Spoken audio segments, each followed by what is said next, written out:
amis, je le sais, nous avons tous un peu la gueule de bois. La réélection d'Emmanuel Macron a littéralement accablé beaucoup d'entre nous. C'est vrai, il faut l'avouer. Cette fois encore, le système, le rouleau compresseur des médias dominants ont été plus forts. Mais cette déception ne doit pas effacer ce qu'il nous reste à bâtir et encore moins ce que nous avons déjà construit ensemble. Malgré les coups de nos adversaires, vous êtes de plus en plus nombreux à suivre TV Liberté. Et quel meilleur exemple que ce nouveau cap franchi sur YouTube. Alors même que la plateforme américaine nous censurait encore sans sommation, nous avons franchi le seuil des 500 000 abonnés. C'est un succès que TV Liberté tient de sa longévité, mais surtout de la confiance que vous avez pu placer en nous, grâce à une information honnête, une information sans caricature ni conflit d'intérêts. Car TV Liberté, vous le savez, n'a pas de publicité, pas de subvention et pas non plus d'oligarques ni russes ni nomades pour se financer. Non, TV Liberté n'a que vous et c'est déjà beaucoup. Alors c'est vrai, nous vous sollicitons régulièrement pour garantir cette indépendance. Mais comprenez bien, nous n'avons pas d'autre choix. Et croyez-moi, nous faisons déjà beaucoup avec bien peu. Pour produire un journal quotidien, les chaînes subventionnées emploient plusieurs centaines de personnes. À TV Liberté, le journal, c'est 6 personnes en tout. Et nous n'avons jamais manqué un rendez-vous. Mais évidemment, nous sommes toujours un peu sur le fil. Alors pour continuer, nous avons sans cesse besoin de votre soutien. Car sans vous, TV Liberté n'a ni raison d'être, ni moyen de faire. Alors dès à présent, donnez-nous un coup de pouce. Cliquez sur le lien qui s'affiche ici, juste au-dessus, et aidez-nous. Je compte sur vous.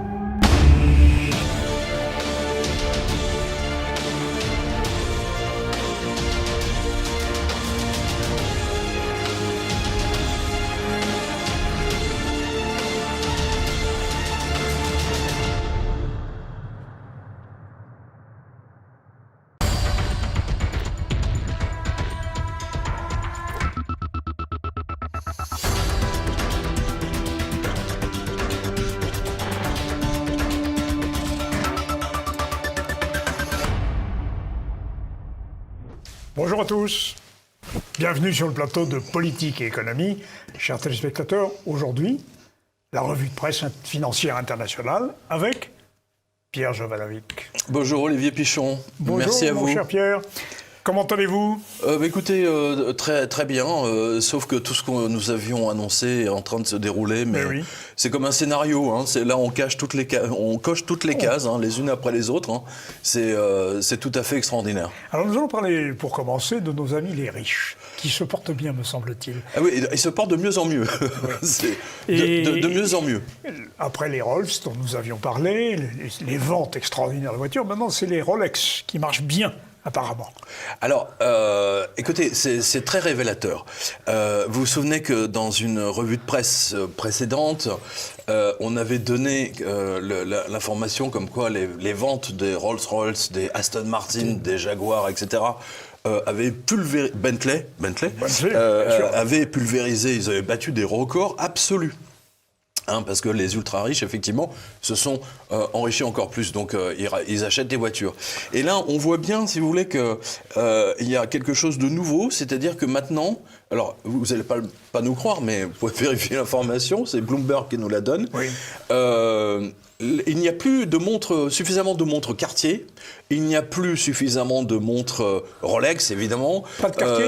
Pas de Cartier, hein, voilà. Oh. Voilà. Pas de IWC, des Jaeger le Coultre. Enfin, vous savez, Jaeger, voilà. Toutes les marques de montres de luxe, vous savez, entre 20, 30 000, 40 000, voire plus. Oui. Et vous avez vu d'ailleurs, pas plus tard qu'à Nice, hein, hier, quelqu'un s'est fait dépouiller dans la ville et on lui a volé ses montres. Alors c'est de plus en plus fréquent maintenant. Les gens s'attaquent, ils repèrent, si vous voulez, dans les rues piétonnes, si vous voulez, quelqu'un qui porte une Rolex, une Omega ou une Cartier, et boum, il les dépouille. Avant c'était les chaînes en or, maintenant c'est les montres de luxe. Et donc on voit bien, si vous voulez, qu'il y a quelque chose qui est en train de se passer. Une rupture de stock de belles montres. Il y a une rupture de stock, si vous voulez, de montres pour les ultra riches. Nuance. Oui, bien sûr. C'est pas les Swatch, quoique. Quoique, Swatch a sorti, et alors ça, on va voir les images derrière nous, c'est quand même incroyable. Swatch a sorti une montre Omega, la Speedmaster, pour 250 €. C'est-à-dire que il y a marqué Omega dessus, il y a marqué Swatch. C'est la réplique absolue de la Speedmaster, la célèbre Speedmaster que les astronautes ont portée dans les fusées Apollo, etc. De la NASA, oui. Non mais attendez, moi je n'en croyais pas mes yeux. À Tokyo, à Paris, à Hong Kong, Singapour, les gens faisaient la queue. Parfois il y avait genre 200 mètres de fil et les gens venaient la veille. C'est-à-dire qu'en fait, ils patientaient quasiment pendant 24 heures simplement pour pouvoir s'acheter une Omega. Vous voyez, c'est la classe en dessous. Oui, oui, Parce que 250 €, bon, c'est pas. Ouais, mais vous voyez que maintenant, si vous voulez même, les classes moyennes ou moyenne supérieure ou moyenne inférieure, on va dire ça comme ça, Lower ont middle class. absolument besoin d'étaler, si vous voulez, une marque de luxe pour se sentir un peu riche. Ouais. Vous voyez, curieux, cette c'est fascination. très curieux, parce que on se souvient qu'il y avait, vous savez, sur les champs, il y avait une file indienne pour acheter le dernier Apple. Ça, c'est fini, ce phénomène est terminé maintenant. Mais je n'aurais jamais imaginé, si vous voulez, de voir 300 personnes devant la boutique Swatch sur les Champs-Élysées. Mais attention, parce que peut-être qu'on va voir aussi des files d'attente pour s'acheter des nouilles et du pain. Mais justement, on va y venir, parce que C'est le problème. c'est l'enchaînement, si vous voulez.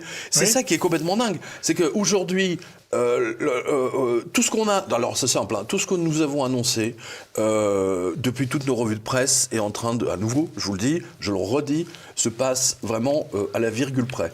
C'est-à-dire que maintenant, c'est l'hyperinflation. Alors on met ça sur le dos de Poutine, de l'Ukraine. Alors l'Ukraine a bon dos. Hein. C'est-à-dire qu'aujourd'hui, tout dans le monde est fabriqué en Ukraine. Oui. Y compris le monde quartier. Oui, exactement. y compris les Omega, les Piguet. C'est la faute à Poutine. Oui, c'est ça. Tout est fabriqué en Ukraine. Ouais. Tout, absolument tout. C'est étonnant parce qu'on lui prête un PIB extrêmement faible de 125 milliards de dollars, ce qui est quand même assez modeste. On se demande comment elle peut tout fabriquer si elle a un PIB aussi faible. Non, mais il se moque de nous. Ouais, bien sûr. Il se moque de Bien nous. sûr. Écoutez, je dois voir ça quelque part, parce que la planche à billets... Ah oui. La planche à billets continue. Toujours elle est à mondiale. tourner. Elle est Mais il mondiale. n'arrête pas. Ouais. Je veux dire, chaque semaine, je veux dire, à la limite tous les 3 jours, l'agence France Trésor nous endette de plus en plus. Et aujourd'hui, la richesse des Français sur le livret A, sur les assurances vie, etc., elle est inférieure aujourd'hui aux 3 trilliards, Donc, 3 trilliards de dettes qu'a la France. L'épargne des Français. Pardon ? L'épargne des Français, donc, convoitée par un certain nombre de. BlackRock ? Oui, par exemple, ne suffira pas à payer la dette. Non. Bon. Non ? Donc, les enfants paieront. Ou les petits-enfants. Non, on va payer. Vous allez payer. On ne va pas attendre les petits-enfants, ni les enfants. Là, ça va se passer à la fin de l'année ou l'année prochaine. Vous vous souvenez de la publicité de la BNP dans les années 70 ? Votre argent m'intéresse. Oui, c'était très original pour l'époque, mais le souci, si vous voulez, tiens, puisque vous parlez de la BNP, je fais une parenthèse. Hein. Oui. J'ouvre juste un tiroir. Voici un exemple de ce qui se passe de plus en plus souvent via notre lecteur, Monsieur Duvivier, hein, qu'on salue. Voilà.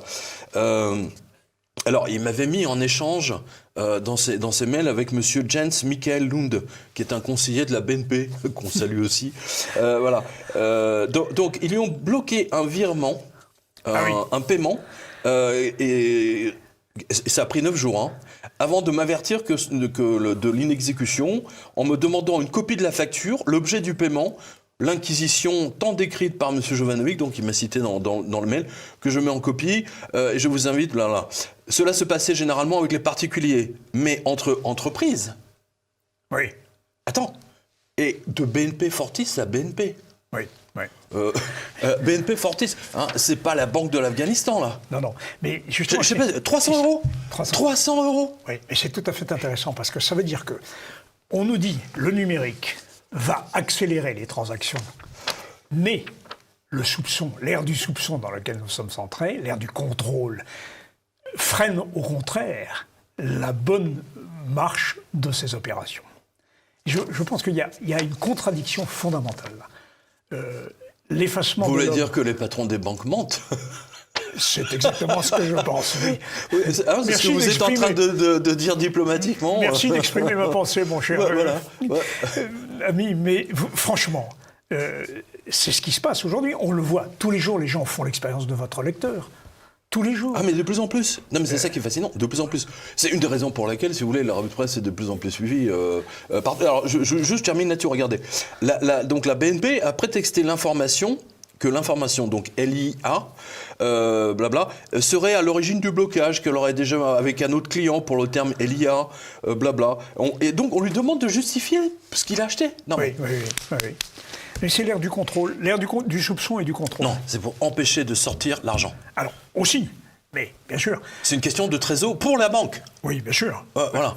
Alors, justement, nous étions sur les riches, sur les Rolex, sur les Omega, et nous avons aussi évoqué le problème des files d'attente devant les boulangeries, devant... ou les stands, alors il n'y a pas de file d'attente, mais il y a des stands qui sont dans les supermarchés, j'en ai été témoin, je suis allé voir, il n'y a pas que l'huile. Il n'y a pas que l'huile, il y a un certain nombre de produits qui commencent à faire défaut. Verra-t-on donc des files d'attente dans les supermarchés? C'est la question. Vous avez l'air de dire que Davos, finalement, se réjouirait de tout cela. On salue Monsieur Schwab. Oui. Herr Schwab, parce que figurez-vous que Davos, justement, qui a lieu en ce moment, à la minute où on se parle, nous, il se frotte les mains grâce à l'arrivée d'une famine globale. Voilà. Alors, comment exprime-t-il, en quel terme exprime-t-il cela? Alors, cette famine, si vous voulez, elle était déjà dans les cartons. Je vous explique. En effet, pourquoi croyez-vous que Bruxelles ait voté des lois, donc c'était il y a 2-3 ans, permettant de commercialiser en Europe, donc dans le secteur agroalimentaire, qui est quand même extrêmement protégé, vous le savez bien, pour autoriser la vente d'insectes, comme les sauterelles, par exemple, les sauterelles confites à la japonaise. Oui, ou les vers de farine. Oui, voilà, c'est ça. Comme aliment pour la population. Attention. Donc ça, c'est... Vous voyez, en fait, le Davos, si vous voulez, ils sont toujours en mode prophylactique. C'est-à-dire que d'abord, ils font voter les lois en avance, largement en avance, et de manière, si vous voulez, à ce que toutes ces lois, si vous voulez, prennent tout leur sens au moment, paf, où il y a la famine. Et là, on y est, à cause de l'hyperinflation. Alors, c'est Maria Bartiromo, alors c'est l'ancienne présentatrice de CNBC, vous savez, la chaîne Echo, qui avait refusé de voir l'explosion de Wall Street, alors que c'était sous ses yeux en 2008 et 2009. Et elle a récemment interrogé sur Fox News, donc Fox News, c'est la chaîne Trump, vous le savez, Kyle Bass de Heyman Capital. Donc c'est une des célébrités du Dow Jones américain et des hedge funds. Alors qui lui a expliqué, donc c'est Monsieur Bass, que nous allons avoir une famine globale. Nous voyons déjà des hausses de 40% sur à peu près tout, car la Fed a imprimé bien plus d'argent qu'il n'aurait dû pendant les confinements. Là, c'est lui qui parle. Là, ils ont perdu le contrôle. On va vers une immense récession. Voilà. Donc ça, c'est l'information du 23 mai. Pour retrouver les images pour le montage. Voilà. Bref, tout le monde est d'accord. La rentrée de septembre va être vraiment spectaculaire. La Fed a doublé. Davos, aujourd'hui, ils savent qu'il y aura une pénurie et ça va déclencher les famines. C'est déjà le cas au Sri Lanka. Là, ils sont en train de... Mais on vous répondra que c'est un pays qui n'est pas encore très mais développé. C'est toujours comme ça, mais au Moyen-Orient. Je vous rappelle que là, les prix sont supérieurs, ont augmenté de manière supérieure, largement supérieure par rapport au printemps arabe d'il y a 10 ans. Au Liban, par exemple, c'est... Le Liban, ils sont hors catégorie. Le Liban... Non, c'est hors catégorie, là. Eux, ils sont... Au-dessus, c'est le soleil, comme on dit. Mais ils ont du mal à se nourrir. La population de Beyrouth. Ah oui, mais c'est la Croix-Rouge qui les aide. Alors, je vous donne... Alors, vous, dans vos chiffres, vous donnez la Fed a doublé ses émissions en 2 ans. C'est monstrueux. En fait, ils ont... Alors, je ne sais plus où c'est là, dans le tas.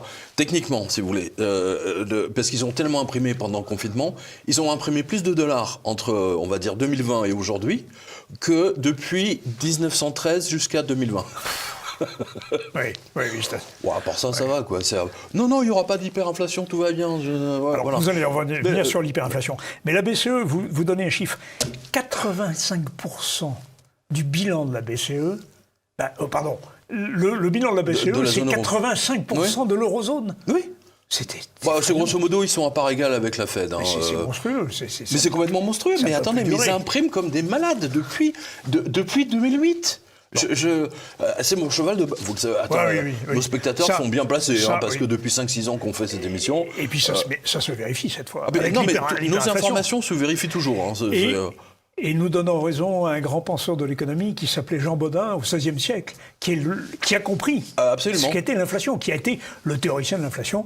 C'était un juriste angevin à qui, je crois, il faut rendre hommage à travers les siècles, un grand Français qui avait tout compris de l'inflation. Eh ben, justement, puisque vous parlez de Bodin, moi je vous parlais du chef de la police de Londres. Oui, alors lui aussi. Oui, il est anglais. Voilà. Alors, l'inflation fin 2022, alors je le dis à tous nos spectateurs, ça va pas être 20%, ça sera 30. 30, ils annoncent 30. Et encore, voilà. Oui. Ils annoncent 30, hein, on le voit bien. Pourquoi en tant que chef de la police le dit-il? Alors justement, et cela dans le meilleur cas de figure, hein, l'inflation de... Voilà. Mais d'ores et déjà, les hommes politiques ont commencé à comprendre que l'inflation représente un véritable danger physique pour eux. Ah oui. Ils vont avoir chaud aux fesses là. On l'a vu au Sri Lanka. Hein. Ils ont tabassé les ministres, les députés, les journalistes, etc., qui leur ont raconté n'importe quoi à la télé. Genre BFM, vous voyez. Là, les Sri Lankais se sont gravement révoltés hein, contre eux. Mais nous sommes tous des Sri Lankais. Le chef de la police de Londres a constaté une hausse massive des vols de nourriture dans les supermarchés. D'accord. Voilà. Ce qui prouve qu'il n'existe déjà plus d'espoir pour une partie de la population qui est tombée dans l'indigence. Voilà. Pour cette raison, il a ordonné à ces hommes, écoutez bien, à ces policiers, d'être bienveillants pour ces voleurs de dernier recours. Autrement dit, qui volent de la nourriture dans les supermarchés pour essayer de se nourrir parce qu'ils ne peuvent plus. Et moi, je salue tous les agents de sécurité qui sont dans les supermarchés, hypermarchés, parce que d'une part, pour moi, grâce à mes dédicaces pendant toutes ces années, ils ont été pour moi les yeux, parce que c'est eux qui me disaient... La fin du mois est au 15. Voilà, parce que à partir du 10-12, jusqu'au 10-12 du mois, les caddies étaient pleins, et à partir du 12, 13, 14, il n'y avait plus qu'un fond de caddies, hein, des gens qui sortaient. Et puis il y a autre chose, à la sortie des chaînes, des tapis roulants de caisses, vous avez des caisses justement qui contiennent des produits de date périmée. Oui. Mais y compris des légumes. Ah oui, mais des fruits. Et on voit bien que les gens vont piocher dans ces caisses. Ça fait de la peine parce que quelquefois ce sont des gens âgés. Non mais attendez, Martin Lewis, donc c'est le chef de la police, donc il avertit qu'il y aura des émeutes en raison de l'inflation qui a explosé, si vous voulez, les dépenses des Anglais moyens. C'est sûr que les riches et les ultra-riches, le fait que les tomates aient pris ou les patates aient pris 1 euro de plus, ils s'en foutent complètement, ça ne les concerne pas. Mais en revanche, si vous voulez, dès que vous descendez, c'est-à-dire dans les 99% du reste de la population, effectivement, ça compte. Et en fait, c'est toujours, si vous voulez, des couches de la population qui tombent dans l'indigence. C'est des couches supplémentaires, en fait, qui tombent. Oui. Hein, voilà. C'est comme un jeu de domino. C'est-à-dire que, imaginez chaque domino étant une classe sociale, ou avec, on va dire, une fourchette de revenus, et ces dominos tombent. Dans l'indigence. Vous avez raison, c'est parce qu'on voit dans les sondages que la crainte d'une partie des Français, c'est la régression sociale, la descente dans l'échelle sociale. Et c'est assez sensible, justement, dans les périphéries. On le voit très bien dans les périphéries. On le voit dans certaines petites villes de province. J'ai pu l'observer, ça. Alors, vous voyez, regardez, le chef de la police, donc, il dit exactement la même chose que nous avons donné dans notre dernière revue de presse ensemble, ici, sur TVL. Regardez bien. Il dit que les choses vont se compliquer l'hiver prochain, puisque le prix moyen, alors écoutez bien, pour se chauffer, parce que par l'hiver, on met le chauffage, ça va passer de 1971 €, enfin, ou les sterling, peu importe, à 2600. Ouais. 2600. Ce qui serait alors la goutte qui fera déborder le vase du calme social. Le gouvernement doit agir vite, dit-il, très très vite, et empêcher à ce que les gens aient à choisir entre se nourrir ou nourrir leurs enfants, parce que là, on y est. Nous sommes habitués à avoir une certaine forme de pauvreté dans ce pays, donc il parle de l'Angleterre, mais là, on va vers l'absolue pauvreté. Alors, je ne connaissais pas ce terme, mais on va le garder, parce que de la pauvreté à l'absolue pauvreté, c'est-à-dire là, c'est la clochardisation. Oui, c'est-à-dire... Oui, vous me suivez? Oui, bien sûr, mais l'INSEE a retenu cette catégorie. Il y a la pauvreté absolue, la pauvreté relative. C'est-à-dire, la pauvreté absolue, c'est quand les besoins les plus élémentaires ne peuvent pas être satisfaits. Et donc, c'est en effet une catégorie qui existe. Ah non, mais de toute façon, moi, je le vois, j'ai des lecteurs qui travaillent, qui ont des boutiques, qui travaillent dans des supermarchés, hypermarchés, qui gèrent des... etc. Les vols sont en hausse. Les vols sont en hausse. Attendez, mais l'Ukraine, mais attendez, les gens s'en mettent plein les poches. Vous avez des entreprises qui s'en mettent plein les poches. Là, c'est vraiment le prétexte. Oui, bien sûr. Mais alors, vous pensez que cette situation peut arriver en France, alors? Comment ça? Elle y est déjà. Pardonnez-moi. Non, mais j'ai pas entendu le chef de la police en France, mais... Eh oui. Non, mais vous avez raison. Non, très, très bonne observation. Ah, en revanche, on a entendu... attendez, parce que là, alors ça, mes chers amis spectateurs et spectatrices, ouvrez vos oreilles, restez assises. Le gouverneur de la Banque de France demande au gueux de ne pas réclamer d'augmentation. Ah, bien sûr, bien sûr. Et pourtant, les employés alors ça, c'était il y a une semaine. Oui. Alors, je vous dis, parce qu'on en a souvent parlé, de François Villeroy de Galhau. Monsieur Villeroy de Galhau. Voilà, gouverneur de la Banque de France, où il touche environ 330 000 € par an. Donc l'inflation, ils s'en foutent, ils sont complètement, ça ne concerne pas. Il a demandé à ses employés de ne pas demander... Et il estime, et je vous le dis, regardez, il estime que ce n'est pas le moment pour les Français de mettre la pression pour demander une hausse des salaires. Et cela, ils se sont donné le mot, il a rejoint, parce qu'on l'avait donné nous dans notre dernière émission, ensemble, ici même, il a rejoint le gouverneur de la Bank of England, Andrew Bailey, qu'il avait devancé de plusieurs mois. Prenez un chat voilà, et qui avait sommé les Anglais de ne pas demander de hausse de leur salaire. Oui. Et s'ils avaient froid, qu'ils prennent un chat sur leurs genoux. Non, ça c'était le patron d'une boîte de chauffage, EDF, genre EDF, énergie. Mais Villeroy de Galhau a fait une autre déclaration très intéressante qui renvoie à ce que vous disiez tout à l'heure. Oui. Il a dit « Ah, mais l'inflation, c'est le prix à payer ». Parce que l'inflation... c'est le prix à payer pour les pauvres, quoi. Non, mais génial. L'inflation qui est due à l'Ukraine, qui est due à la guerre en Ukraine, et le prix à payer pour défendre nos valeurs. Non mais, voilà ce qu'il a dit. François Villeroy de Galhau est une pourriture. Voilà. Qu'il me fasse un procès, je m'en fous. Est une pourriture. Déjà, pour avoir dit ce genre de choses, il se moque des Français. Il leur, pardonnez-moi, mais il leur pisse dessus. Hein, littéralement, avec ce genre de déclaration. Et alors là, c'est pas très grave. Moi, je trouve ça quand même incroyable de voir que le 1% de la population française méprise à ce point-là les 99 autres qui tournent à moins de 2000 ou à 2500 € par mois. Non mais vous vous rendez compte? C'est cette somme-là. Expliquez-moi ce dont vous avez besoin, je vais vous expliquer comment vous en passez.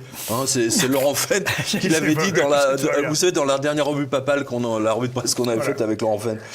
Interrogé sur France 5, le gouverneur de la Banque de France estime que tout le monde serait perdant si les salaires augmentaient en ce moment. Ah bon? Non mais attends, j'ai lu ça, j'ai écouté le truc, j'ai dit non, c'est pas possible, il a pas dit ça. Villeroy de Galhau, non mais quel enfoiré vous êtes, non mais quel enfoiré. Et donc, selon monsieur Villeroy des très riches, voilà, que le salaire des smicards soit réaligné sur l'inflation, ils sont alors perdants?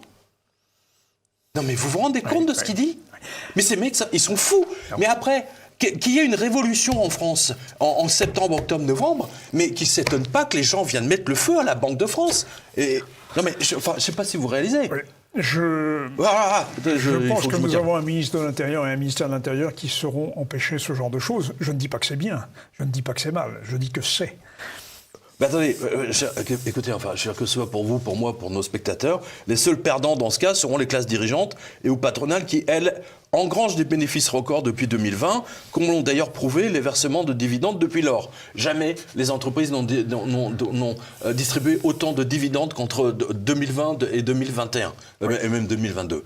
Non mais c'est quand même incroyable, quoi. Et voilà, vous avez un ultra riche qui dit aux pauvres, fermez-la, en plus vous êtes victime de l'hyperinflation que moi, gouverneur de la Banque de France ou de la Banque Centrale Européenne, j'ai encouragé parce que j'ai imprimé des centaines de milliards, des trilliards de fausses monnaies pour sauver le cul pardonnez-moi cette expression, de mes potes banquiers et de mes potes à Wall Street, au Dow Jones, au CAC 40 et au FTSE. Et les potes banquiers en question vont pas si bien que ça, finalement. Parce que votre revue de presse fait apparaître que vous avez quand même pas beaucoup de banques qui ne vont pas bien. Non mais, félicitations, monsieur Villeroy du Mépris, franchement, qui par votre simple intervention, vous avez donné l'envie à des centaines de milliers de personnes de voter par réaction cutanée pour les indigénistes islamo-marxistes de la France insoumise. Ah mais moi j'étais révolté quand j'ai entendu ça. Hein. Ouais. Voilà. C'est par des petites phrases de ce genre que les révolutions se mettent en place dans la tête des gens. Voilà. Merci monsieur Villeroy du Mépris. Hein, Non mais comment peut-on mépriser les Français à ce point-là ? Le mec est gouverneur de la Banque de France. Pourriture. Et en plus, c'est un service public. C'est quasiment un service public. En plus, attends, il n'a plus aucun pouvoir. Le pouvoir est à la Banque Centrale Européenne. Banque Centrale Européenne. C'est une marionnette. Ouais. Il fait semblant. Hein, la marionnette, vous vous souvenez, là, le mec, là Oui, mais... Vous savez, avec les trucs, là. C'est une marionnette, ni plus ni moins. Alors, continuons sur nos amis les banques, puisque nous étions sur nos amis les riches. Justement, on a des nouvelles de Sigmund Freud. Oui, j'ai vu Sigmund Freud. Non, parce que regardez bien, si vous voulez, ce clan des financiers banquiers. Regardez bien. Alors, je vais le faire simple, hein, parce que voilà. Sigmund Freud a été embauché chez Allianz. Oui. Alors, c'est l'un des plus gros hedge funds. Oui, mais il y a un hedge fund. Mais Allianz, si vous voulez, c'est tout. Voilà, c'est d'abord un assureur. Mais tout l'argent que vous donnez à votre assureur Allianz, va dans le hedge fund. Il va dans la Allianz Global Investors. Hein, Allianz, voilà. Qui a tout fait pour que personne ne se rende compte que tout va de mal en pis. Alors, écoutez bien. Pas grave. Son pool hedge fund a lui aussi volé dans les airs et il a perdu 7 milliards de dollars. C'est ce que j'ai vu, sans que cela n'affole la direction générale allemande. Pourtant, aux dernières nouvelles, les normes ISO 9000 ou 9001 sont mises au point en Allemagne, à Munich. Hein. Attention, ça rigole pas. Hein, les règles comptables. Mais on a vu que les Allemands prennent avec il y a eu un nombre de plus que des libertés. Oui. Hein, plus que des libertés. Là, c'est du sadomasochisme à ce niveau-là. Là, ils se sont fouettés eux-mêmes. Donc hein. le hedge fund. Et il a volé dans les airs. Oui. Et donc, alors, figurez-vous qu'ils ont tellement escroqué les clients, ils ont tellement bidonné leurs comptes. Écoutez bien. Que la justice américaine les a condamnés à 10 ans d'interdiction de donner un seul conseil financier aux États-Unis. C'est pas mal. C'est pas mal. Attends, c'est pas fini. Et monsieur Greg Tournant, hein, donc qui était le CEO, hein, donc c'est le chef d'investissement, c'est lui qui décide où on va investir les 9 milliards, machin, etc. Ils l'ont jeté en tôle, directement. Ouais. C'est pour vous dire que quand la justice américaine s'énerve à ce point-là, c'est que, en fait, vous n'entendez parler que du haut de l'iceberg. Oui, tout le reste est caché. Voilà. Et qu'ils ont bien dû arroser, parce qu'ils l'ont fait quand même pendant des années, leur escroquerie, là, Allianz. Alors, dans le genre aussi, Melvin Capital, c'est pas mal aussi. Oui. Parlez-nous de Melvin Capital. Alors, je ne le vois pas, je ne sais pas si vous l'avez. Voyez, Melvin Capital rend l'argent à ses clients. Pourquoi ? Mais il n'arrête pas en ce moment. Attendez, je crois que c'est par là. Les marchés, tiens, ils sont là. Voilà. Melvin Capital. Qu'est-ce qui se passe là ? Ils ont fait de mauvaises affaires, une fois de plus. Non, c'est pas qu'ils ont fait de mauvaises affaires. C'est qu'ils gèrent des milliards, etc. Mais depuis le mois de mai, en fait, ils ont perdu grosso modo 25%. Oui. 25-30% des fonds qu'ils avaient à gérer. Donc, qu'est-ce qu'il a décidé de faire ? Il a décidé de tout rendre. Il a dit, je ferme tout, je rends l'argent. Je rends l'argent au client. Voilà, terminé. C'est un bel exemple. Oui, enfin, ils ont perdu 30% au passage, mais pour ça va, quoi. Bonjour les retraites, hein. Parce que n'oubliez pas, ce sont quand même des fonds de retraite qui donnent l'argent à ces hedge funds. C'est ça que nos spectateurs doivent comprendre. C'est que vos fonds de pension de retraite, à qui vous donnez de l'argent, en fait, que ce soit la Sécu, quelle que soit la chambre syndicale à laquelle vous appartenez, tout cet argent, Malakoff Médéric par exemple, oui. Tout cet argent, en fait, à un moment donné ou un autre, est placé soit à Londres, soit ou Wall Street, enfin bref, sur les marchés financiers. Donc les marchés financiers plongent, c'est tout l'argent de votre retraite qui plonge. Voilà, tout simplement. Et donc là, ils sont en train de perdre. Donc ils ont décidé de fermer. Voilà. Il y a plus de 40 traders qui ont été renvoyés définitivement en attendant des jours meilleurs. Voilà. Non, mais c'est Monsieur Plotkin qui a fait ça. Voilà. Et ça me rappelle le film Margin Call. Margin Call que vous citez, en effet. Oui, mais c'est Margin Call à nouveau. Oui, voilà. Oui, Mais je l'ai toujours dit. En 2008. En fait, ils n'ont fait qu'ils avaient pris la décision, soit ils nationalisaient toutes les banques, soit ils prenaient l'argent du peuple. Ils ont décidé de prendre l'argent du peuple, ça n'a pas suffi. Non. C'est comme ce qu'on disait tout à l'heure. La totalité, si vous voulez, des économies des Français ne suffit pas aujourd'hui à rembourser la dette de la France. Voilà. Alors on continue sur les banques avec, il y en a une, c'est pas mal non plus, N26. Alors, N26. Alors, N26, vous l'appelez criminel, banque criminelle, vous parlez. Ah, mais attendez, alors justement, parce que j'ai un cas dans mon entourage proche, j'ai l'un de mes amis qui avait un compte N26, mais en fait, il y a beaucoup de gens, si vous voulez, qui sont à Strasbourg, Strasbourg-Metz, si vous voulez, proche en fait de l'Allemagne, hein, parce que N26, c'était une banque allemande. Voilà, donc N26 faisait énormément de pub en Allemagne, et comme tous les gens en général à Strasbourg-Metz parlent allemand, vous regardez les chaînes allemandes, donc je dis, tiens, je vais ouvrir un compte N26, blablabla, etc. Résultat des courses, il avait 5 000 € dessus, il reçoit un mail de N26, qui lui dit nous avons reçu un avis défavorable, ou je vous donne sa tête, du ministère des Finances allemand en plus, alors qu'il est français. Vous n'avez plus accès à vos comptes jusqu'à nouvel ordre. Et maintenant, il y a 10 000 clients en France qui sont dans ce... N26 sont des voleurs. Alors, j'ai demandé à un ami policier si je pouvais, moi, ou nous à TVL, si on pouvait vraiment faire porter plainte contre N26 pour escroquerie en groupe organisé. Il m'a dit, t'as un compte chez N26 J'ai dit non, je suis pas fou. Elle a dit, tu peux pas. Voilà. Donc moi, j'invite, si vous voulez, tous ceux qui ont des comptes à N26 et quand ils vous ont volé votre argent, portez plainte pour abus de confiance. Abus de confiance, voilà, c'est ça. Abus de confiance. Abus de confiance, parce que c'est ça, c'est ce qu'ils font. Alors on continue sur les banques. Je rappelle juste pour N26 qu'ils ont perdu 100 millions. Ils ont dit qu'ils sont soi-disant recapitalisés, mais non. Parce que la N26 a été, comme d'autres banques, je ne le dirai jamais assez, N26 a été lancé sur un modèle économique avec des taux d'intérêt 5%, 10%, blablabla. Voilà. Sauf que on a les taux négatifs depuis quand même un certain temps maintenant, et que leur modèle économique est en train de s'écrouler. Alors, il y a plein de banques qui continuent. Rabobank, par exemple. Oui, vous l'avez le Rabobank. Je le vois pas. Alors, la Rabobank a décidé carrément, purement et simplement, de rendre l'argent client. Elle dit voilà, nous on peut pas. Les taux sont négatifs. Vos livrets d'épargne, on vous les rend. Demerden zizi. Könnte ich zu sagen. Rabobank. Et puis alors, on s'aperçoit aussi que les banques espagnoles, c'est pas mieux non plus. Non, mais tout le monde est à la même enseigne. Le modèle des banques a explosé. Voilà. Le modèle des banques a explosé. Et aujourd'hui, ils ne peuvent pas survivre. Donc, ils ont pris la décision, soit ils sont en faillite, soit ils nous mettent en faillite. Donc, pour garder leur boulot, pour garder leur job, et surtout pour garder leur gros bonus en fin d'année, ils ont décidé, nous, on va rester vivants, puis on va plumer les clients. Voilà, c'est tout. Et là, maintenant, on le voit, la N26 est un exemple parfait. Tout à l'heure, on donnait le cas de la BNP qui a empêché un virement d'entreprise à entreprise dans la même banque. BNP à BNP Fortis, 300 €, ils ne le font pas. Voilà. Et puis alors, il y a notre Société Générale aussi, qui, elle, vient de perdre la Rosbank, qui, comme la France a perdu. À la limite, ça c'est autre chose. À la limite, mais ils vont laisser des plumes. Oui, c'est plusieurs milliards. Tiens, par exemple, monsieur Sierra a vu dans la presse espagnole un article qui montre la réalité de ce que préparent les banques via la Banque Centrale Européenne.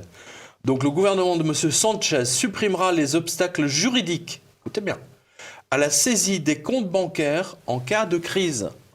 Le Conseil des ministres a approuvé le projet de loi visant la nécessité pour l'État de disposer des ressources nécessaires pour atténuer l'impact de nouvelles crises. Alors c'est bien emballé, le papier cadeau, le ruban. Je vous résume, ils vont vous niquer. Non mais...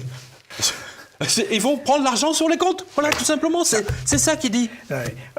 Indice niqué. Relisez la phrase, c'est quand même extraordinaire. Je vous le redonne. Hein. Oui. Alors, pardon. Monsieur Sanchez, donc le gouvernement supprimera les obstacles juridiques à la saisie des comptes bancaires en cas de crise.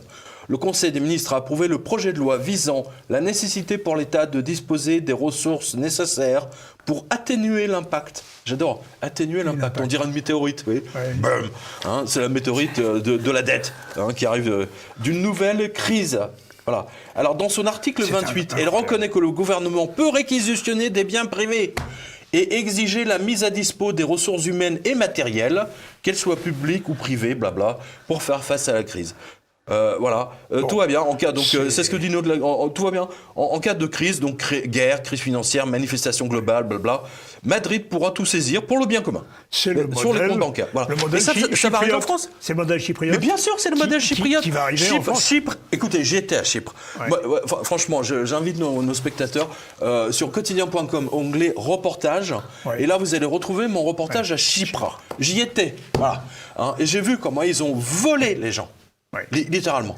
Oui. Alors maintenant, l'Espagne... Surtout les Russes d'ailleurs à l'époque. oui, absolument. Surtout les Russes. Hein. L'Espagne maintenant, et alors, oui. Est-ce que ça peut arriver en France? Mais bien sûr, c'est BCE. Ça va franchir les Pyrénées. Mais c'est européen. Ben voilà. Alors, non, mais je le dis à nos spectateurs, préparez-vous.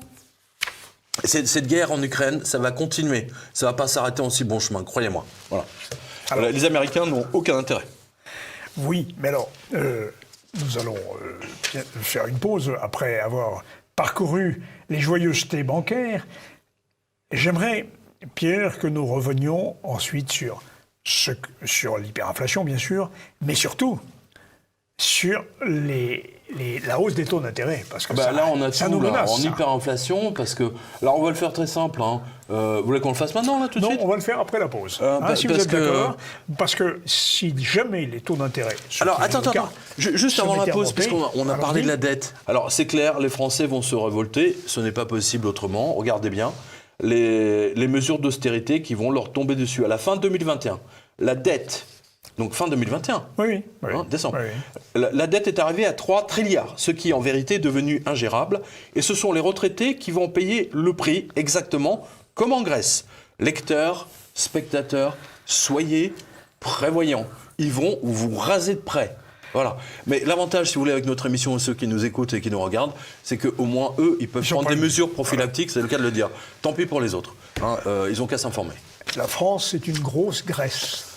Ça va être ça, bien sûr. Ouais, vous savez, en Grèce, à l'époque, j'avais fait 3 reportages en Grèce. C'est bien, oui. Mais à quoi ils se sont d'abord attaqués, évidemment? Aux retraités. Bien sûr. Bon, je donne toujours cet exemple, je le redonne à chaque fois. Un pilote de chasse grec, donc un pilote, donc cadre supérieur par définition, de l'armée, l'armée de terre grecque, il touchait, je sais pas, je vous donne de tête, 1200 euros de retraite, d'accord? Il a fini à 300 ou 400 euros. 300 ou 400 euros. C'est ce qui nous attend. Ouais. C'est ce qui nous attend, je le dis et je le redis. Voilà. Alors, tous ceux qui ne sont pas concernés parce qu'ils ont 25, 30 ans, 40 ans qui nous regardent, je dis, écoutez, faites des provisions, c'est très important, mettez de l'argent de côté, achetez de l'immobilier, de l'or, machin, etc.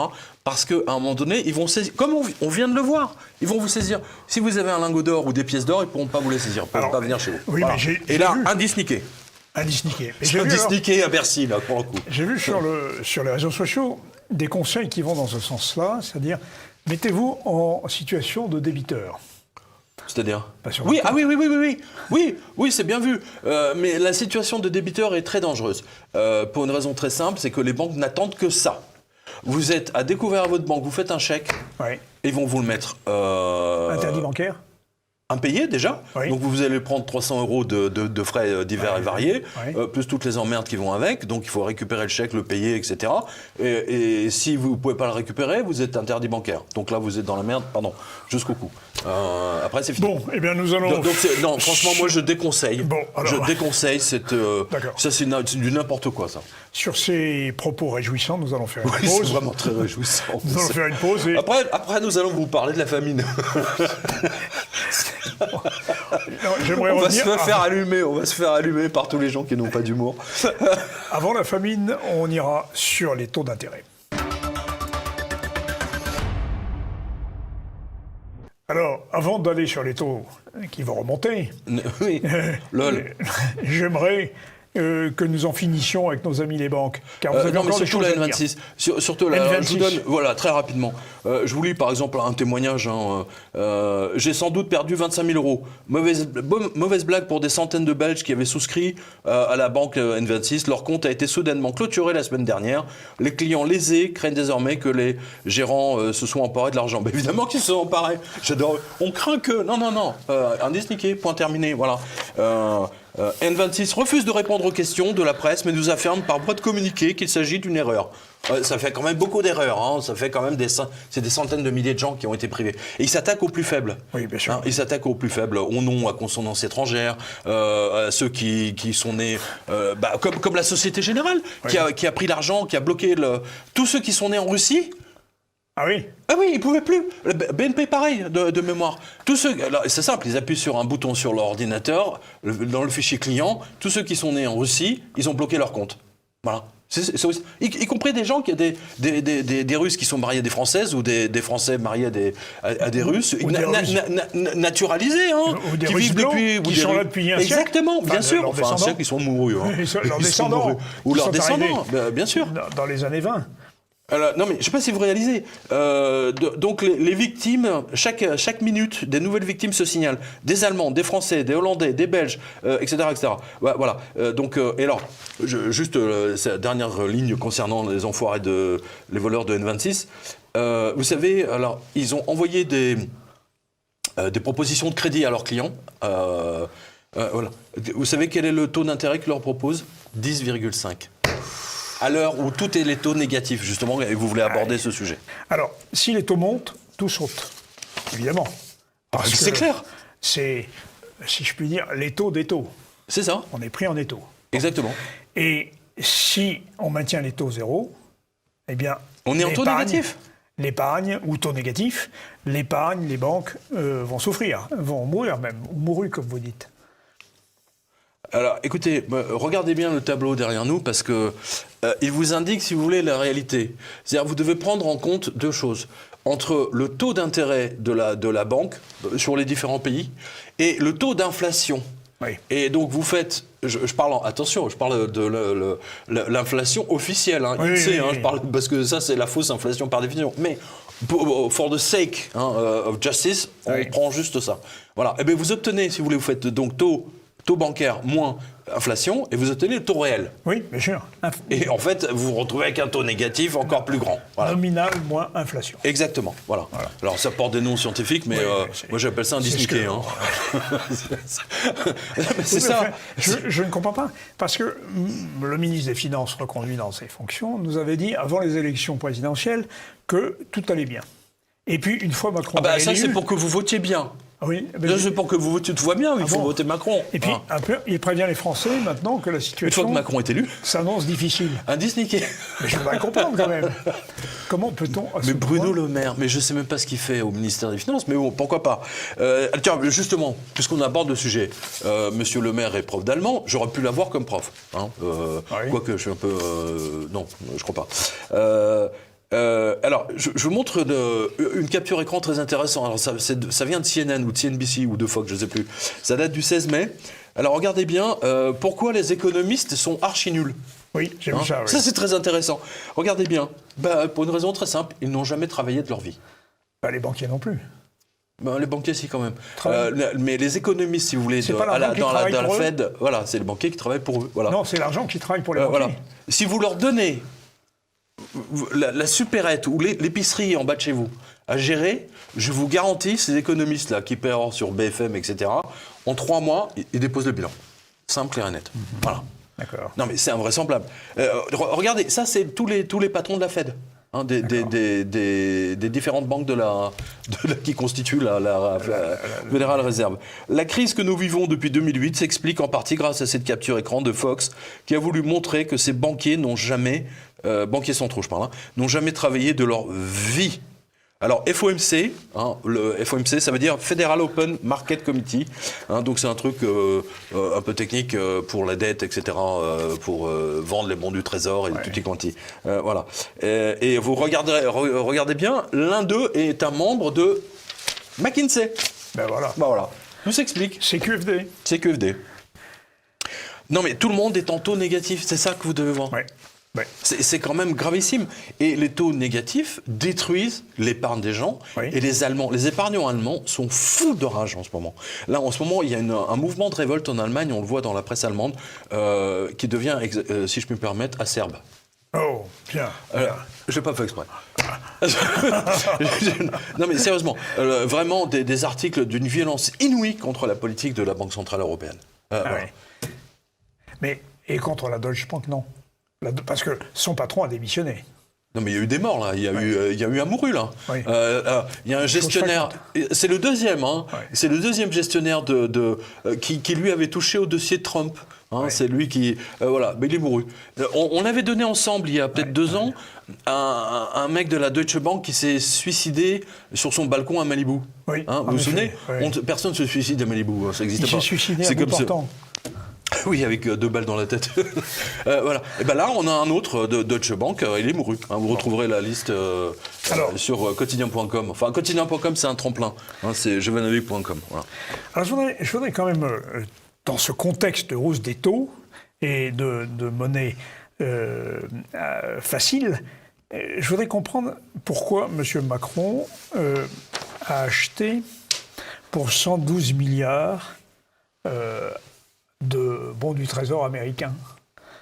Est-ce que vraiment c'était opportun de le faire? Je vous remercie pour votre observation. Rappelez-vous, lors de nos précédentes émissions, j'avais dit ici que Macron est un traître à la France. Alors, on sait que c'est un traître, parce qu'il ne travaille que pour l'Europe. C'est un européaniste convaincu. La France doit défaire son histoire. Il déteste les Français. Je ne comprends même pas comment il est élu entre nous, mais pourquoi pas. Merci à Mme Le Pen qui a facilité son élection. Là, on le voit. La France ne peut pas Elle est endettée à 3 trilliards. De quel droit mettons-nous l'argent du peuple français dans des bons du Trésor américain? Alors, je ne sais pas si vous avez le montant. Parce que je 112 milliards. 112 milliards. On a acheté des bons du Trésor américains, 112 milliards, à taux, forcément, je veux dire, je ne sais plus, c'est 1% ou 1,5%. Oui. Mais c'est fondamentalement négatif, vu que cette année, on va voir entre 20 et 30% d'inflation. Voilà. Donc c'est de l'argent qu'on donne aux Américains. Et ça ne peut être fait que par volonté politique. Et c'est pour ça que je dis, Macron est un traître à la France, il ne travaille que pour les Américains. D'ailleurs, tant et si bien, je vous rappelle quand même que c'est avec M. Macron que d'un seul coup, l'administration française a commencé à se débarrasser des bouts de ce qu'elle devait faire, en le donnant à Bain Company, à McKinsey et à qui sais-je encore. C'est du jamais vu dans l'histoire de France, de l'administration française, pardon. C'est tout à fait nouveau. C'était pas quelque chose d'imaginable, même sous Chirac, encore moins sous Pompidou, alors que dire de De Gaulle. Oui, bien sûr. Bien sûr. Vous voyez la trahison, vous voyez, c'est dans ces petits détails qu'on le voit. Et ça fait des années. Vous n'êtes pas le seul à utiliser le mot de traître. On songe au livre de Gérard Davet et Fabrice Lhomme, qui, à propos c'est exactement de Macron, ce qu'ils ont dit. Le livre, Le traître et le néant. Mais Fabrice... Fabrice Lhomme et Gérard Davet. Voilà, Lhomme et Davet. Voilà. Lhomme et Davet, en fait, ils ont choisi leur titre soigneusement. Oui. Et s'ils ont mis le traître dans le titre, c'est pas par hasard. C'est qu'ils sont intimement convaincus, après avoir fait leur enquête qui a duré 5 ans par définition, que Macron est un traître. Voilà. Parce qu'ils ont interrogé énormément de monde. J'ai lu leur livre. Je les félicite d'ailleurs. C'est très très bien fait. Remarquable. Ouais. Mais c'est un traître. Ils le disent. C'est comme le camembert ou le porc salut. C'est marqué dessus. Voilà. Le traître et le néant. C'est-à-dire, non seulement c'est un traître, mais en plus, il n'y a rien dans sa tête. Il n'y a aucune envergure, il n'y a rien. C'est juste un techno-banquier. Voilà. Merci Madame Le Pen pour l'avoir fait élire. Avec le cynisme des techno-banquiers. On le voit à certaines dispositions, et notamment à la constitution du gouvernement. C'est le cynisme le plus total. On est d'accord. Mais si vous voulez, pardonnez-moi. Est-ce que le mot Intérêt national. Qu'est-ce que c'est, comment Quoi Bien commun. Intérêt national. C'est bien qui commun. C'est qui? Est-ce que ça signifie C'est une quelque équipe de chose? football? Pas vraiment. Pas vraiment. Intérêt national, d'accord. Je connaissais pas. Ah bon? Non, non. Bah, lui non plus, apparemment. Non, il connaît pas, évidemment. Et bien évidemment. commun, Il bien est là commun. pour effacer la France. Voilà. C'est ce que disent Davet et l'homme, hein. Oui, oui. Effacer la France. Il faut déconstruire l'histoire de France. Oui. C'est pas moi qui l'ai, ni vous, c'est Emmanuel Macron. Voilà. Alors, justement, permettez-moi, parce que Emmanuel Macron, grâce à cette fausse élection qui a été organisée depuis, avec la complicité de Madame Le Pen et du RN, Et aussi des médias. surtout avec les médias. Surtout avec les médias. Qui ont fabriqué ce qu'on appelle des prophéties autoréalisatrices. Oui. En annonçant, évidemment, des résultats pour l'un et pour l'autre. Non mais attendez, Madame Lagarde, et encore bon, c'est pas elle, la Banque Centrale Européenne peut imprimer autant d'argent qu'elle veut. Voilà. Mais elle peut pas imprimer des tomates, elle peut pas imprimer des pommes de terre, en appuyant juste sur un bouton, et on a 300 tonnes de tomates, de pommes de terre, de courgettes et que sais-je encore, d'haricots verts. Ça, ils peuvent pas l'imprimer. Alors, ce qui va se passer, et c'est justement notre chapitre hyperinflation, on va y venir, parce qu'on l'avait traité, je le redis, j'espère qu'on va retrouver notre émission là, qui avait sauté. Avec Macron va se retrouver face à des révoltes invraisemblables, et je peux vous dire que j'aimerais pas être à sa place. Donc, il s'est fait élire, très bien, mais ça risque de très très mal se terminer pour lui. Alors, pour lui et pour le gouvernement français en général. Parce que là, on voit la traîtrise de ce gouvernement. Oui, mais je voudrais savoir si vraiment le peuple français a cette capacité à se révolter. Écoutez, on verra bien. Je pense que, n'oubliez pas, les révoltes ne peuvent se faire que quand les frigos sont vides. Là, on y va. Là, on touche du doigt les frigos vides. On en a souvent parlé ensemble depuis des années. Mais les frigos on sont l'a encore toujours pleins. dit. Et les cadilles aussi. Oui. Sauf qu'avec une hyperinflation de 30% cette année, le frigo, il va pas être vide longtemps, je vous le dis. Et surtout que les salaires ne vont pas augmenter de 30%, pardonnez-moi. Alors, Monsieur le maire, vous savez ce qu'il a dit ce matin? J'ai entendu ça juste avant d'arriver ici. Il a demandé... contredisant du coup le gouverneur de la Banque de France, il a demandé aux chefs d'entreprise augmenter les salaires, parce que sinon je vais avoir chaud aux fesses, moi. Oui. C'est ça qu'il a dit, entre parenthèses, sans le dire. De façon euphémique. Euphémique. Alors, oui, mais il y a des augmentations de salaire. Il y a certaines entreprises qui acceptent de le faire. Tiens, attendez, regardez. J'ai une autre info, vous voyez, j'ai oublié. Regardez. Puisque j'enchaîne sur ce que vous dites. À peine élu, Macron, Monsieur le maire avertit les Français que la situation économique allait devenir très difficile. Oui. Alors que juste avant l'élection, elle était très bonne. Oui, c'était c'est une escroquerie de plus, mais bon, sémantique. Alors, ne pas s'étonner que presque 30% des gens décident de ne plus voter, déjà, face à des menteurs de ce genre. Première chose. En Angleterre, c'est différent. Ils n'ont pas d'élection, et du coup, le Bernard Tapie local...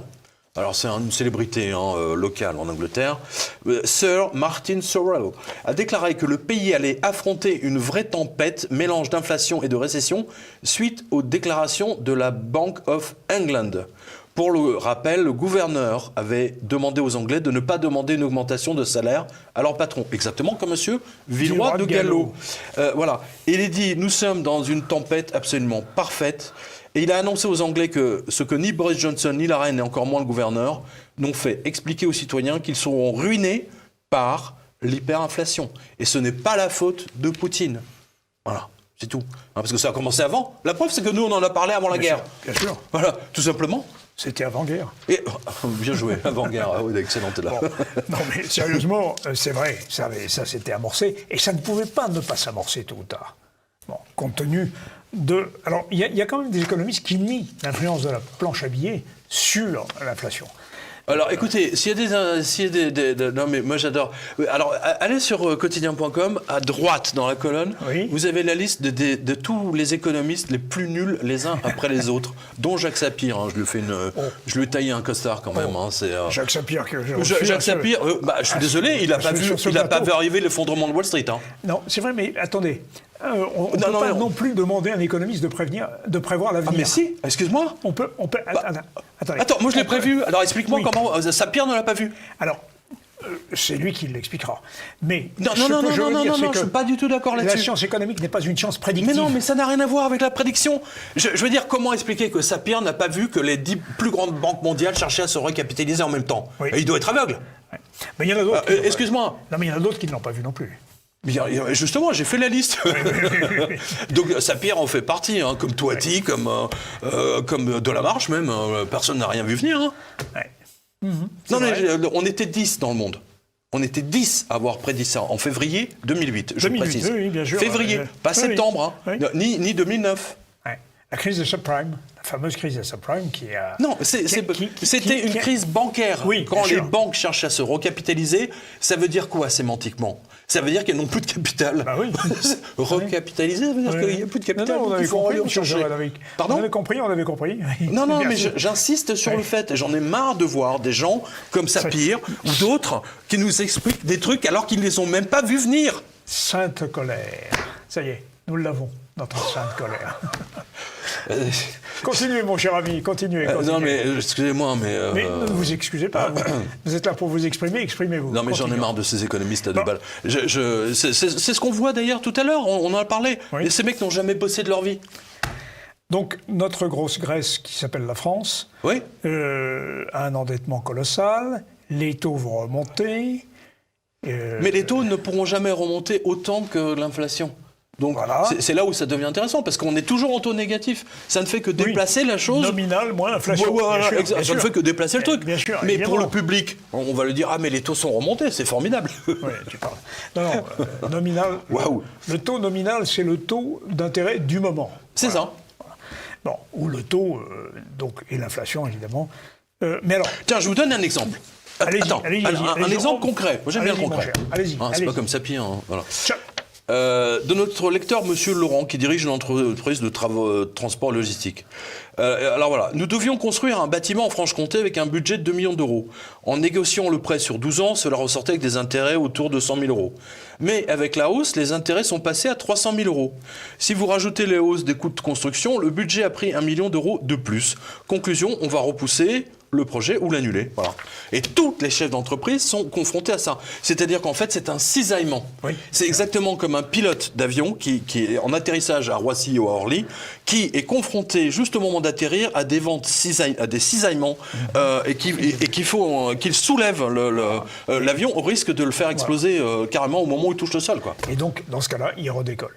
Bon. Bah, soit il redécolle, soit ça se Soit il passe casse la mal, quoi. gueule. C'est vraiment ça. Alors, ce cas-là induit aussi du chômage. Mais bien sûr. Et induit aussi des fournisseurs Mais vous qui ne avez fourniront raison. pas. Mais vous avez raison. Et donc, nous entrons dans ce que les économistes, pardonnez-moi, appellent la stagflation. Des C'est-à-dire- quoi? Des économistes? Qu'est-ce que vous dites? Qu'est-ce que c'est? stagflation, Des la- économistes? Moi, j'ai un très bon voyant, monsieur Efulum Kurba. Voyant mais- médium qui guérit à distance et répare votre ordinateur Ah bon de la place de Clichy. Il oui. est meilleur que Sapir. Hein. Bon, monsieur Jovanovic, vous êtes méchant avec Mais non, les je suis pas collègues. méchant, je suis Non, taquin, je suis Sérieusement, taquin. sérieusement, vous m'avez fait perdre mon idée avec votre magicien. Non, sérieusement. Vous parlez de qui? De monsieur Sapir? Non, décidément. Soyons sérieux.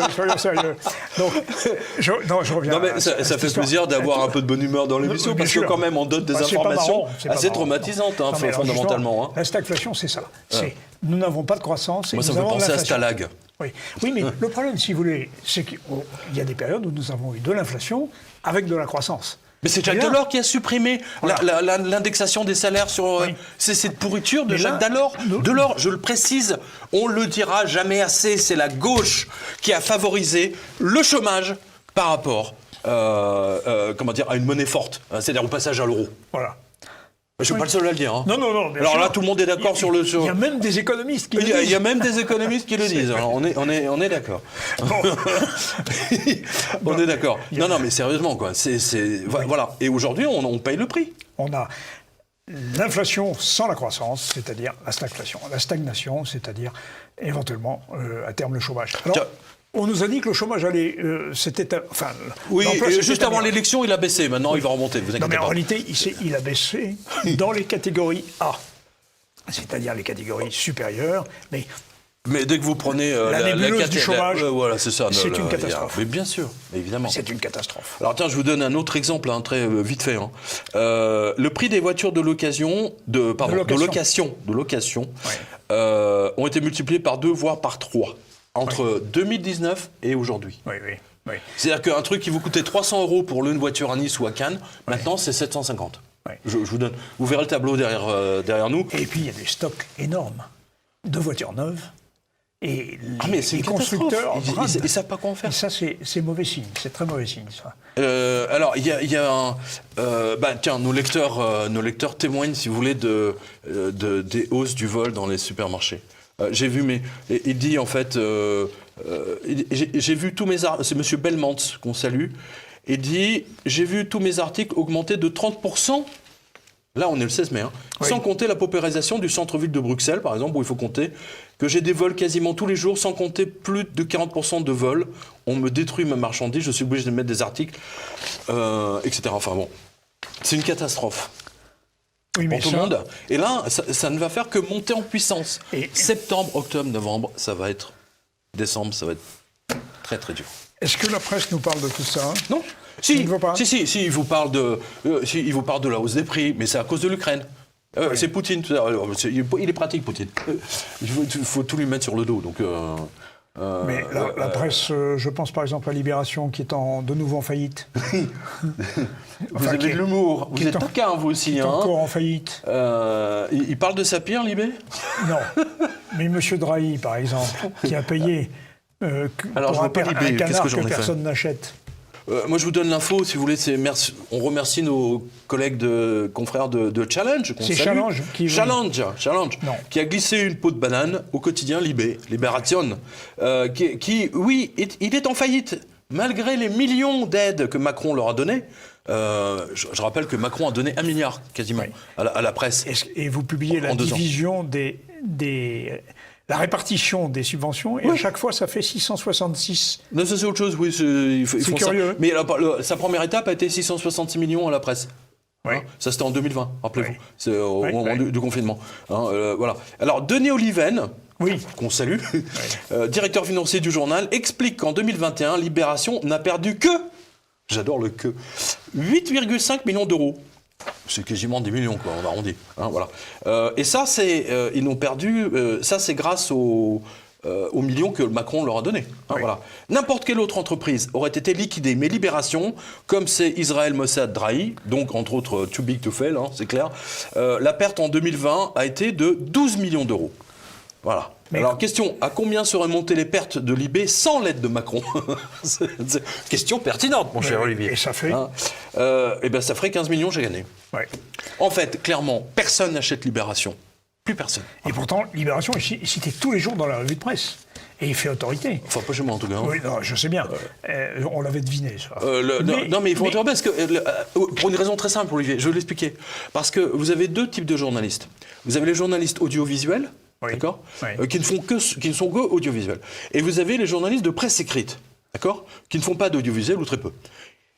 Les journalistes audiovisuels se reposent intégralement sur ce que écrivent les journalistes de presse écrite. Voilà. Et c'est là où viennent leurs sujets.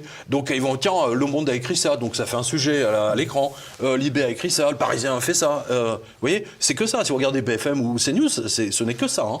Voilà. Les journalistes d'audiovisuel, si vous voulez, sont les parents pauvres, si je peux dire. Ils sont foutus d'écrire un article en entier. Déjà, à la base, il faut le savoir. Surtout la nouvelle génération.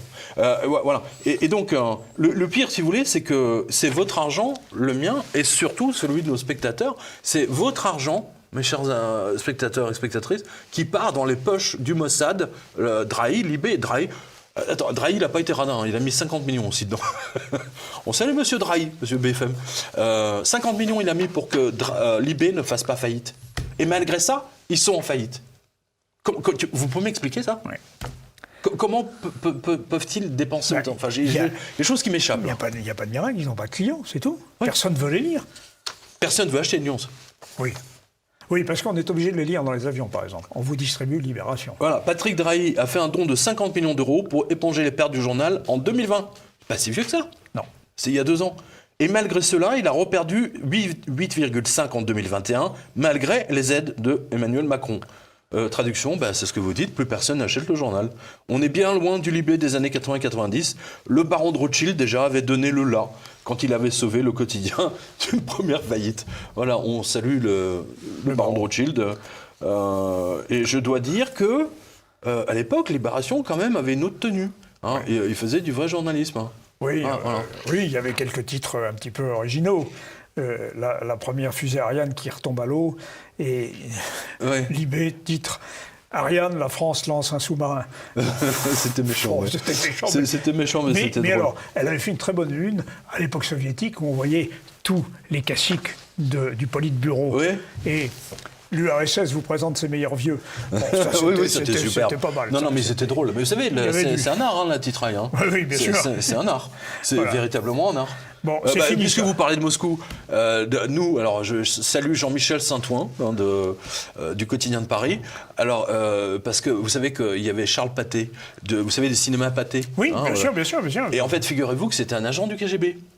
C'est un espion du KGB. Et donc, il a été arrêté par la DST. Donc, à l'époque, je couvrais cette affaire et le procès pour le Quotidien de Paris. Et donc, Jean-Michel, alors, on avait trouvé un super titre, La vie de Charles Pathé, tranche par tranche. Voilà, donc là, rien que pour cette une, c'est une des plus belles unes du Quotidien de Paris. Oui, voilà. Non, bravo. Très bien. Excellent, oui. Ah oui, non, mais c'est un art. Ah oui, c'est tout un art, oui. Alors, juste une chose. Moi, j'avais fait un titre comme ça aussi au moment de la réforme des retraites de Fillon, la petite réforme de 2003. Bon, courage Fillon. Bon, ça... Courage. Non, elle est très bonne. Ouais. Non, mais vous avez fait, vous avez au bonheur des dabs. Hein, oui. Alors tiens, à propos de au bonheur des dabs. Il n'y a plus de dabs. C'est au malheur des dabs maintenant. Oui. Hein, c'est au malheur des dabs puisque les banques australiennes ont confirmé. Oui, suppression à la presse locale qu'en effet, les milliers de DAB dispersés dans tout le pays seront progressivement retirés et qu'ils ne seront pas remplacés par des modèles plus performants. Donc l'objectif est d'amener tous les clients à l'utilisation des applications bancaires. Voilà. Donc ils vont désinstaller 4000 distributeurs. C'est complètement énorme. En fait, on voit bien, si vous voulez, que le programme de Davos est appliqué à la lettre. L'Australie est vraiment en avance. Ah oui, voilà. Suppression de plus d'argent liquide. Donc il n'y aura que des applications de téléphone à votre banque et c'est tout. Ouais. Et si vous ne plaisez pas à votre banque, ils appuient, ou à l'État, ils appuient sur un bouton et vous êtes coupé de tout, vous ne pouvez plus rien payer. Voilà. On est dans... Voilà. On est dans l'apocalypse. Je veux dire, mais oui, c'est de l'apocalypse. Écoutez, les cavaliers de l'apocalypse. Les cavaliers de l'apocalypse.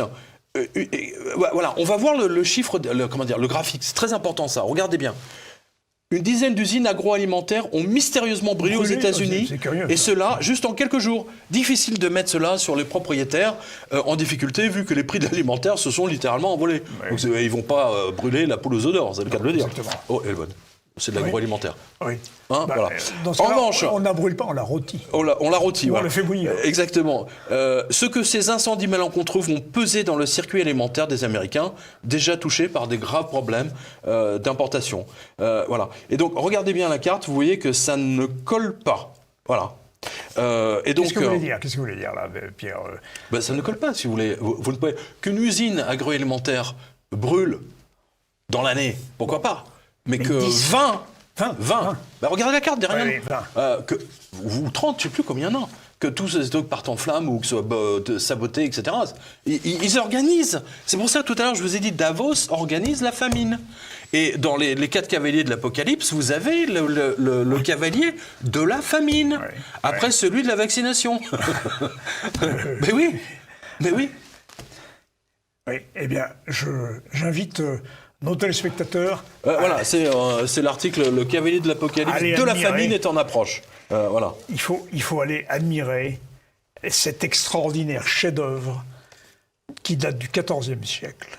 Lequel ? Et qui est exposé dans le château d'Angers et qui est le tapis. la tapisserie. La de tapisserie. l'Apocalypse. La tapisserie. Pardon. Excusez-moi, un beg your pardon. Puis, Excusez-moi. enfin, le tapis de l'Apocalypse. Ah, pourquoi pas, après tout. Hein. Alors, mais un petit tapis. Mais non, l'Apocalypse est une œuvre monumentale. Oh non, d'accord, Absolument, magnifique. Absolument. Ah ben, justement, exceptionnelle. tiens, j'ai des précisions à vous apporter là-dessus. N'oubliez pas, les protestants ont toujours... C'est pour ça que les protestants utilisent le 666 en permanence, là, hein, comme Macron, etc. Ils ont toujours voulu retirer ce livre de leur Bible ou de leur Nouveau Testament pour la simple raison qu'ils ont toujours pensé que c'était le délire d'un fou, donc de Jean, qu'il y avait trop de saints et d'anges. Thomas Jefferson, donc Oui. le père fondateur des États-Unis, avait même voulu qu'il Président soit, des États-Unis, qu'il soit retiré des nouvelles impressions. Il ne bien. voulait pas voir l'Apocalypse parce qu'il considérait, comme beaucoup d'exégètes américains de l'époque, théologiens, etc., disaient que c'était le délire d'un dingue et qu'il fallait le retirer, que c'était pas sérieux. Voilà. Et il s'était même mis, du coup, à vouloir réécrire le Nouveau Testament en y enlevant, il a voulu enlever tous les miracles du Christ et des anges et des... Enfin, c'est intéressant. Mais c'est intéressant, vous savez pourquoi? Bah, dites-moi. À mon avis, c'est parce que l'Amérique croit en elle-même et c'est déjà la manifestation de ce qu'on appelle la Manifest Destiny. C'est-à-dire qu'elle remplace la destination du peuple juif puis du peuple chrétien par sa propre destination. Ah, c'est une très bonne observation. Manifest Destiny, qui est l'incarnation même de toute la politique américaine, la structuration de toute la politique américaine. Elle a une destinée à faire le bien dans le monde, à répandre le bien, y compris auprès de la guerre et de massacres épouvantables, comme en Irak, comme dans d'autres pays. En Mais Afghanistan. C'est ça, l'Amérique. C'est ça, Manifest Destiny. C'est une hypothèse que je livre à nos téléspectateurs et que je vous livre. Je la partage. C'est d'autant plus intéressant, si vous voulez, que vous connaissez les États, les Bible Belt, Oui. la ceinture Oui, biblique, biblique, oui. parce que eux, ils sont carrément apocalyptiques. Oui, alors, il y a ces deux tendances. Si vous voulez. Exactement, ces deux tendances contradictoires, paradoxalement. Oui, bien sûr, elles sont. On est d'accord. Oui, bien sûr, bien sûr. Ben, nous allons terminer, mon cher Pierre, cette revue de presse qui fut fort Alors agitée. attendez, juste parce qu'on a ouvert avec les ultra-riches. Pour la route. Juste pour la route. Un peu long parce qu'on va au Liban. Alors, 5 heures en avion. Hein. Voilà. Alors, le quotidien de Beyrouth a réalisé une enquête approfondie qui a permis de comprendre pourquoi le gouverneur de la Banque centrale du Liban n'est toujours pas en prison. Alors, c'est simple. En fait, ils ont découvert, si vous voulez, que en se concentrant sur la Suisse, le Luxembourg et les dépendances de la couronne britannique, c'est-à-dire île Vierge, machin, Jersey, blabla, eh bien, figurez-vous que tout a augmenté de 3,5 milliards de dollars entre l'été 2019 et octobre 2021 pour atteindre quasiment 11 milliards de dollars. Au-delà de ces seuls paradis fiscaux, enfin bon bref, les ultra-riches libanais ont tout sorti. Ils ont été avertis par Riyad Salamé dès l'été 2019 et c'est à partir de là qu'ils ont commencé à sortir leur argent. Voilà. Il leur a sauvé les fesses. Son frère est en prison, Riyad Salamé, ils l'ont jeté en prison, mais lui n'est toujours pas en prison alors que c'est le plus gros escroc banquier sur Terre. C'est énorme. On salue Monsieur Salamé. Et alors pourquoi n'est-il pas en prison? Parce qu'il les tient tous. Il les tient. Voilà. Par les bips. Eh bien, nous allons terminer sur ce bip. Par les noisettes. Voilà. Hein, la caisse d'épargne, vous savez, c'est un écureuil avec des oui, noisettes. oui. Voilà.